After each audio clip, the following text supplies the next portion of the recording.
नमस्कार, आप देख रहे हैं स्पेशल रिपोर्ट और आपके साथ में विजेंद्र सोलंकी। दुनिया का एक और देश लहू से लाल होने वाला है। हजारों की संख्या में हत्याएं होने वाली हैं, हजारों बेघर होने वाले हैं। आसमान में बारूद की गंध अभी से आनी शुरू हो चुकी है और जमीन पर लहू भी बिखरना शुरू हो चुका है। जंग का सायरन न जाने यहां कब बच जाए, यहां की आवाम दहशत में। हम बात कर रहे हैं लेबनान और इजराइल के बीच शुरू हुई जंग की। हमास का खात्मा करने की राह पर चलते हुए इजराइल ने गाजा और राफा को रक्त रंजित किया और अब हिजबुल्लाह के खात्मे की कस्में खाने के बाद लेबनान को लहू से लाल करने के लिए इजराइल जंग के मैदान में उतर चुका है। वहीं हिजबुल्लाह भी अपने कमांडर की हत्या के बाद हैवान बन चुका है और इजराइल पर एक के बाद एक 200 मिसाइल दाग दी गई। आज हम आपको दिखाएंगे शैतान बने हिजबुल्लाह और लहू से इंतकाम की प्यास बुझाता इजराइल इस जंग में कहां तक पहुंच चुका है और क्या अब यह जंग पश्चिम देश बनाम खाड़ी देश के बीच होने वाली है।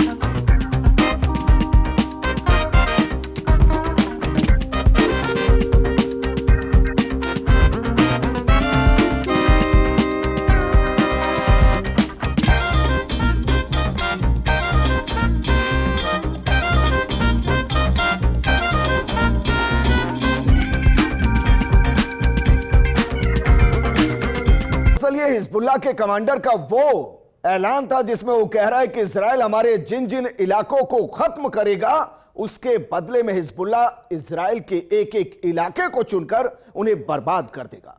और हिजबुल्लाह ने करना शुरू भी किया। आपको दिखाते हैं कि हिजबुल्लाह इजराइल के उत्तरी हिस्से में किस तरीके से हमले कर रहा है और वहां आपको इस तरीके से आग के बारूद के साथ गोले नजर आ रहे हैं, लेकिन सिर्फ इजराइल का एक हिस्सा नहीं। अब जरा सोचिए हिजबुल्लाह ने कैसे एक के बाद एक 200 रॉकेट इजराइल के ऊपर दाग दिए और इसका वीडियो भी हम आपको दिखाएंगे। जरा देखिए, इजराइल के एंटी मिसाइल सिस्टम ने ज्यादातर रॉकेट को आसमान में ही धराशाही कर दिया, लेकिन हिजबुल्लाह शायद हमास से 4 कदम आगे नजर आता है। ये वीडियो जरा देखिए।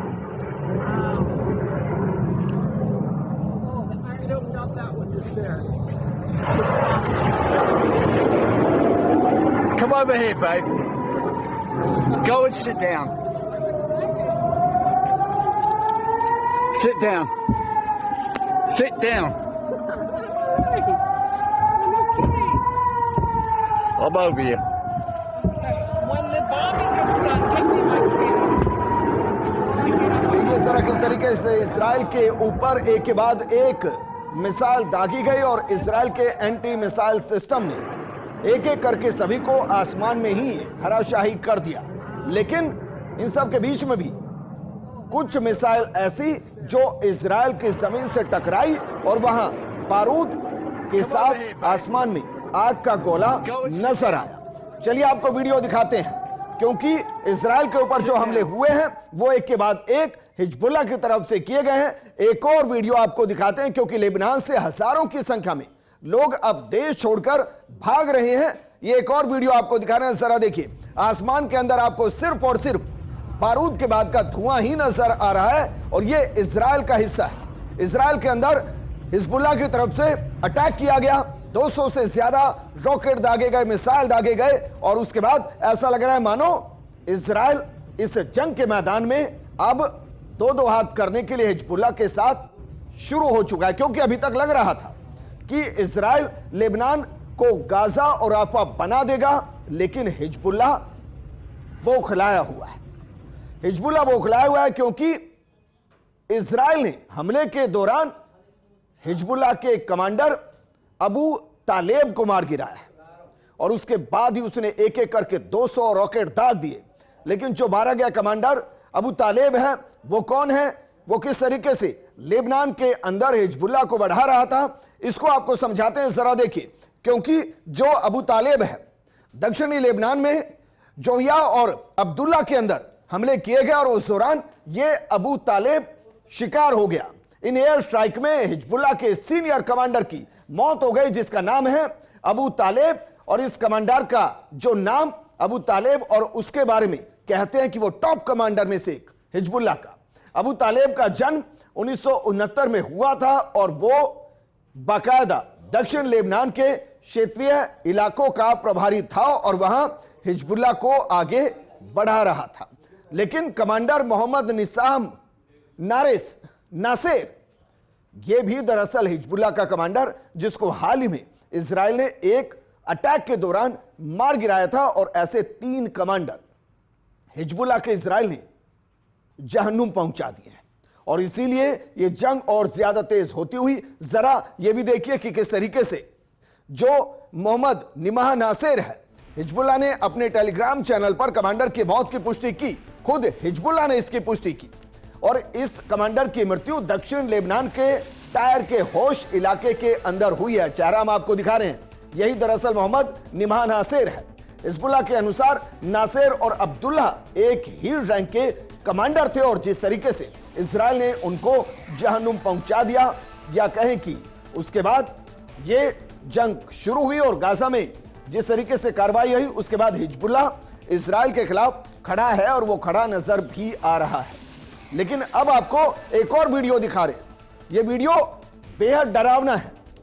ये डरावना है इसलिए क्योंकि हिजबुल्लाह के कथित तौर पर जो पट्टियां बांधते हैं, जो उससे जुड़े आतंकवादी हैं या उनकी नजर में कहीं के क्रांतिकारी हैं, वो पीली और काली पट्टियां बांधते हैं। लेकिन अब उन्होंने अपने माथे पर लाल पट्टियां बांध ली हैं। और इसका मतलब क्या होता है? इसका मतलब होता है हालात जंग के लिए तैयार होना। और ये तस्वीर जरा देखिए, ये तस्वीर बाकायदा हिजबुल्लाह की तरफ से ही ये वीडियो जारी किया गया है और उसमें बताया गया कि हम जंग के लिए तैयार हैं। यहां तक कहा गया है कि जरूरत पड़ने पर हिजबुल्लाह के खेमे को मजबूत करने के लिए फतेह म्याउन ब्रिगेड के हजारों अतिरिक्त अफगान लड़ाके सीरिया पहुंच चुके हैं जो किसी भी वक्त हिजबुल्लाह के इशारे पर इस जंग के मैदान में उतर जाएंगे। लेकिन जंग का मतलब क्या होता है? जंग का मतलब होता है 2 सन के नेताओं की आत्मसंतुष्टि और उसके लिए लाखों लोगों की जान जाना और इलाकों का खंडर बन जाना। लेकिन ऐसा नहीं है कि ये जो जंग चल रही है उसकी जानकारी अब लगी है। अमेरिकी एजेंसी ने बाकायदा एक रिपोर्ट दी थी और उस रिपोर्ट के अंदर क्या कुछ कहा गया था? उसमें कहा गया था कि आईडीएफ लेबनान पर लिमिटेड अटैक करने की रणनीति लेकर चल रहा है। जहां आईडीएफ का मतलब है इजराइल डिफेंस फोर्स। वो दक्षिण लेबनान में 5 से 10 किलोमीटर का सैनिटरी जोन बनाना चाहता है।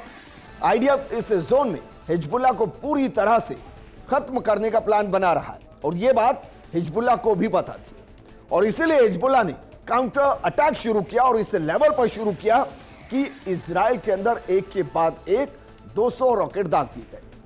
आईडीएफ इस इलाके को हिजबुल्लाह फ्री करना चाहता है और आईडीएफ दक्षिणी लेबनान के बिंट जेबल, ऐतरून और बॉर्डर गांवों पर कब्जा चाहता है ताकि हिजबुल्लाह के अटैक को कम किया जा सके या सीधे तौर पर कहे कि हिजबुल्लाह जिस तरीके से फिलिस्तीन के अंदर हमास का सपोर्ट कर रहा है उस सपोर्ट को काटा जा सके, तोड़ा जा सके, कमजोर किया जा सके। क्योंकि आईडीएफ पैराट्रूपर्स और गोलानी ब्रिगेड की मदद से इन इलाकों को कंट्रोल करना चाहता है और उसने हिजबुल्लाह के 2 कमांडर को ढेर भी कर दिया है। लेकिन इजराइल के समर्थन में कई देश खड़े हैं और उन्होंने बाकायदा हिजबुल्लाह को आतंकी संगठन भी घोषित किया है। तो जरा देखिए, अगर जंग आगे बढ़ती है तो फिर हिजबुल्लाह के साथ या कहें कि लेबनान के साथ कौन कौन से देश होंगे और उनके खिलाफ कौन कौन से देश होंगे, इसको भी जरा समझने की जरूरत। तो पहले यह देखिए कि हिजबुल्लाह के खिलाफ कौन कौन से देश जिन्होंने हिजबुल्लाह को आतंकी संगठन घोषित किया हुआ है। उसके अंदर अमेरिका है, ब्रिटेन है, Arab League, Canada, Argentina, Bahrain, Colombia, Germany, Honduras, Israel, Australia, यूरोपीय संघ, न्यूजीलैंड, नीदरलैंड और पराग्वे। अब इसमें एक संशोधन है और वो संशोधन ही इसे जंग के मुहाने पर आगे बढ़ाता है। वो इसलिए क्योंकि इसमें जो तीसरे नंबर पर अरब लीग है, दरअसल अरब लीग ने अब हिजबुल्लाह को आतंकी लिस्ट से बाहर कर दिया है और यह बेहद चौंकाने वाला है। एक तस्वीर आपको दिखा रहे हैं, तस्वीर जरा देखिए, क्योंकि जो तस्वीर है यह तस्वीर बता रही है और इसके बाद ऑफिशियली कहा गया है कि अब अरब की जो लीग है जिसके अंदर 22 कंट्री हैं, उन्होंने हिजबुल्लाह को आतंकी अब नहीं माना है, आतंकी की लिस्ट से बाहर कर दिया है। और इसका मतलब यह हुआ कि हिजबुल्लाह के साथ आकर अब ये 12 अरब लीग खड़ी हो गई है, कहीं कि अरब लीग के 22 देश खड़े हो गए हैं। तो जरा यह भी देखिए कि अरब लीग के अंदर वो कौन कौन से 22 देश हैं जिन्होंने अब हिजबुल्लाह को आतंकी नहीं माना है, हिजबुल्लाह को आतंकी की लिस्ट से बाहर कर दिया है। इनको भी जरा पढ़िए, क्योंकि अब ये बताएगा कि हिजबुल्लाह के साथ कौन है और हिजबुल्लाह के खिलाफ कौन है। अल्जीरिया, बहरीन, कोमोरोस, जिबूती, मिस्र, इसके अलावा Iraq, Jordan, Kuwait, Lebanon, Libya,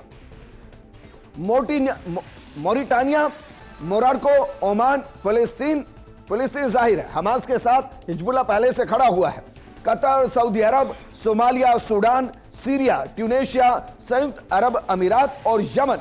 दरअसल ये वो 22 देश हैं जो अब कह रहे हैं कि हिजबुल्लाह आतंकी नहीं है। अब इसका मतलब समझने हैं, इसका मतलब यह है कि जो इससे पहले हमने कंट्रीज गिनाई वो इजराइल के साथ हो चुकी हैं और जो कंट्रीज 22 अब हम आपको गिना रहे हैं वो अब हिजबुल्लाह के साथ या कहीं कि हिजबुल्लाह के जरिए लेबनान के साथ आकर खड़ी हो चुकी है।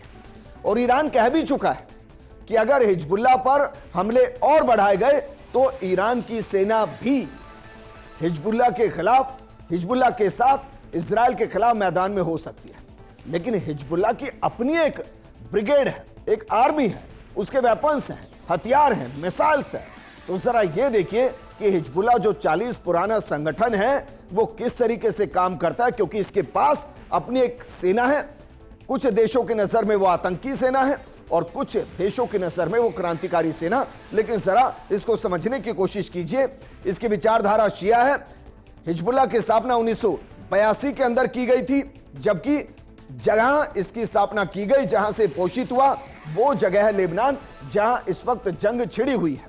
इसका मकसद है इजराइल का खात्मा और अमेरिका को सीधे तौर पर चुनौती देना।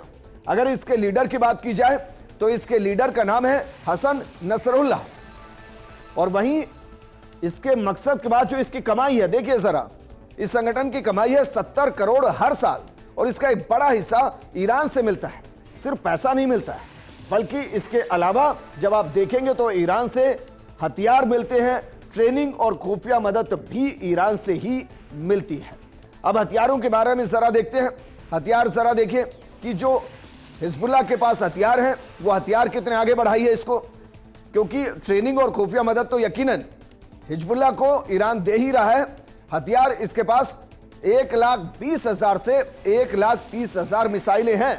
मिसाइलों की कोई कमी नहीं है हिजबुल्लाह के पास, वो अपने आप में एक आर्मी है।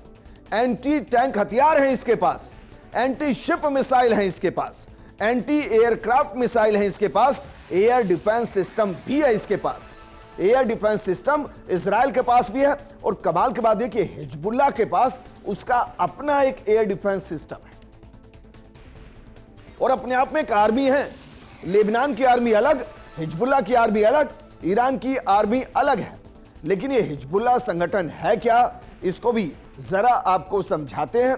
उसके बाद एक ऐसा कंपैरिजन हम आपके सामने लेकर आएंगे जो शायद इस जंग को कई देशों के बीच में लाकर खड़ा कर देगा। क्योंकि जो हिजबुल्लाह संगठन है, हिजबुल्लाह शब्द का अर्थ होता है पार्टी ऑफ गॉड। यह संगठन दुनिया को शिया इस्लामिक पॉलिटिकल, मिलिट्री और सोशल ऑर्गेनाइजेशन बताता है। हिजबुल्लाह लेबनान का ताकतवर ग्रुप है।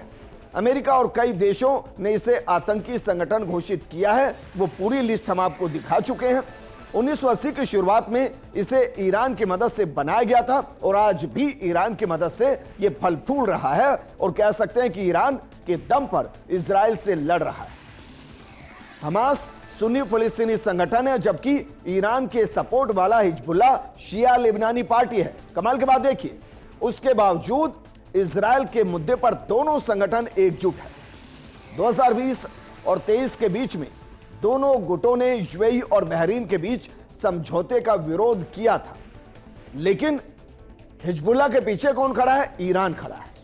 इजराइल के पीछे कौन खड़ा है? अमेरिका खड़ा है। ऐसे में अगर जंग होती है तो ईरान अगर इस पूरे मुकाबले में उतरता है, इस जंग के अंदर उतरता है, तो ईरान और इजराइल के बीच में जो सेना है, जो रक्षा से जुड़े तथ्य हैं, वो एक दूसरे के साथ किस तरीके से कौन किस पर भारी पड़ता है, इसकी भी एक तुलना आपके सामने रख रहे हैं। जरा इसको भी समझिए कि अगर हिजबुल्लाह कमजोर पड़ता है और ईरान उसके सपोर्ट में आकर खड़ा होता है तो ईरान के पास लगभग 12 लाख सैनिक हैं, जबकि इजराइल के पास लगभग 7 लाख सैनिक हैं, लगभग आधे हैं ईरान के मुकाबले। लेकिन इसके अलावा इजराइल के साथ अमेरिका खड़ा हुआ है।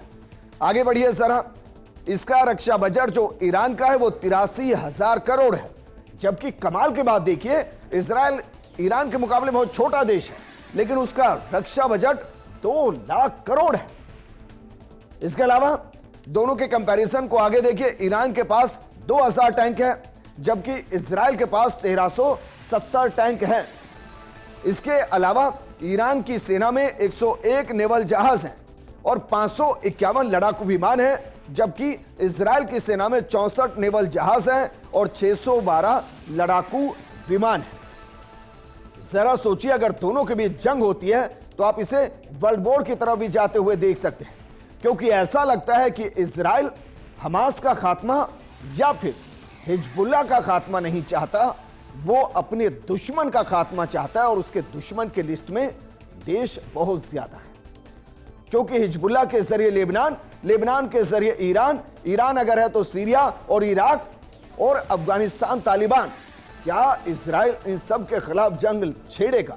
और अगर जंग इधर छिड़ती है तो क्या अमेरिका और ब्रिटेन क्या इजराइल के पीछे आकर खड़े हो जाएंगे? सवाल बड़ा है। लेकिन ईरान ऐसा क्यों कर रहा है कि जितने भी आतंकी संगठन हैं उनका वो सपोर्ट करता है, या कहें कि ईरान की नजर में आतंकी संगठन नहीं है? शुरुआत करते हैं हमास के साथ, और इसको जरा समझिए, क्योंकि हमास फिलिस्तीनी इस्लामिक चरमपंथी संगठन है। 1987 में बना। इस्माइल हानिये इसका मुखिया है और 2007 से हमास का गाजा पट्टी पर दबदबा रहा है। अरसे से हमास इजराइल पर हमले कर रहा है और हमास का सबसे ज्यादा समर्थन ईरान करता है। ईरान से ही हमास को सबसे ज्यादा फंडिंग होती है, बिल्कुल वैसे जैसे हिजबुल्लाह को होती है। तो हिजबुल्लाह को समझिए, 1982 में ईरान के रिवोल्यूशनरी गार्ड्स ने इस आतंकी संगठन को बनाया था। इसका मकसद ईरान में हुई इस्लामिक क्रांति को दूसरे देश में फैलाना और लेबनान में इजरायली सेना के खिलाफ मोर्चा खड़ा करना था। इजराइल के खिलाफ इस जंग में हिजबुल्लाह हमास का साथ दे रहा है, या कहे कि दोनों साथ हैं। साल 2006 में ही हिजबुल्लाह ने इजराइल के साथ 35 दिन तक जंग लड़ी थी और इसमें 158 इजरायली नागरिकों की मौत की गई थी। कमाल की बात यह कि इस बार 200 से ज्यादा हमले हिजबुल्लाह इजराइल पर कर चुका है। इसके अलावा एक और संगठन हूती, 1980 के दशक में हूती विद्रोहियों का उदय हुआ था। हूती विद्रोही यमन में सुन्नी इस्लाम की सलाफती विचारधारा की विस्तार का विरोध करता है। 2000 के दशक में हूती विद्रोहियों ने अपनी सेना बना ली थी। ईरान को हूती विद्रोहियों का समर्थक माना जाता है। अब मानकर चलिए हिजबुल्लाह से नहीं लड़ रहे हैं, इजराइल इन तमाम संगठनों से लड़ रही है, क्योंकि इनमें से किसी एक को हिट करने का मतलब है इन चारों को हिट करना। इसमें जो चौथी इस्लामिक सेना कहिए या कहिए कि जिस तरीके से ये बना रहे हैं वो है इस्लामिक रेजिस्टेंस। इराक और सीरिया में ये एक्टिव है। 2003 में इराक पर जब अमेरिका ने हमला किया तो उसके खिलाफ इस्लामिक रेजिस्टेंस ने लड़ाई लड़ी थी। बाद में आतंकी संगठन इस्लामिक स्टेट के खिलाफ भी इस संगठन ने लड़ाई लड़ी। चूंकि इस्लामिक रेजिस्टेंस अमेरिका का कट्टर विरोधी है और इसलिए ईरान इसका भी समर्थन करता है। लेकिन ईरान इनका समर्थन क्यों करता है, यह भी एक बड़ा सवाल है। क्या वाकई में वो इन्हें आतंकी संगठन मानता है और इसलिए इनको फंडिंग करता है, हथियार देता है ताकि ये इजराइल और अमेरिका के खिलाफ जंग को छेड़ सके, या वजह कुछ और है? दरअसल ये समझना जरूरी है, और यह समझना इसलिए जरूरी है कि ईरान हर एक इस संगठन के पीछे आकर खड़ा है। ईरान खुलकर इजराइल का विरोध करता है और इसीलिए भी ये जितने संगठन हैं ये सब ईरान से फंडिंग होते हैं। इसराइल को स्वतंत्र राष्ट्र भी नहीं मानता है, क्योंकि ईरान फिलिस्तीन को स्वतंत्र राष्ट्र मानता है। ईरान इसराइल को अमेरिका की कठपुतली मानता है और वो मानता है कि अमेरिका के कहने पर ही फिलिस्तीन का खात्मा किया जा रहा है। ईरान का मानना है कि अमेरिका उसके खिलाफ इसराइल का इस्तेमाल करता है और इसीलिए फिलिस्तीन की ज्यादा आबादी सुन्नी होने के बावजूद शिया संगठन भी उनका सपोर्ट कर रहे हैं। और वजह सिर्फ यही है कि अमेरिका इसराइल जब ईरान के खिलाफ जंग को छेड़ते हैं तो उसमें ईरान को चाहिए ऐसे संगठन जो उनका मुकाबला कर सके, और ईरान खुलकर फिलिस्तीन का इसीलिए समर्थन करता है। बहरहाल इसको प्रॉक्सी वॉर भी कहते हैं। प्रॉक्सी वॉर इसको इसलिए कहते हैं क्योंकि ईरान खुलकर नहीं लड़ रहा है। ईरान हिजबुल्लाह के जरिए इजराइल से लड़ रहा है। ईरान हमास के जरिए इजराइल से लड़ रहा है। ईरान हूती के जरिए इजराइल से लड़ रहा है। लेकिन क्या वाकई में जो तस्वीरें आई और जो हमने जानबूझकर आपको नहीं दिखाई, क्योंकि उनमें छोटे छोटे बच्चे जमीन पर लहू से लाल पड़े हैं, उनमें महिलाएं जमीन पर लहू से लाल पड़ी हैं। अच्छा भला शहर खंडर होने की कगार पर है और वहां के जो एयरपोर्ट्स हैं उन पर हजारों की संख्या में लोग इंतजार कर रहे हैं कि किसी तरीके से लेबनान से वो बाहर निकल सके, क्योंकि उनको लग रहा है कि शायद जिस तरीके से गाजा पट्टी का हाल हुआ, जिस तरीके से राफा का हाल हुआ, उसी तरीके से अब लेबनान का हाल होने वाला है। और इस जंग में क्या इजराइल हारेगा या फिर हिजबुल्लाह हारेगा? बहरहाल एक तरफ शैतान होता हुआ हिजबुल्लाह है और दूसरी तरफ लहू से प्यास बुझाता हुआ इजराइल। और यह जंग क्या यहीं रुकेगी या आगे बढ़े? क्योंकि इजराइल कह रहा है कि दुश्मन को चुन चुन कर मारेगा और इस लिस्ट में बहुत सारे देश हैं। इस प्रोग्राम में फिलहाल इतना ही। नमस्कार।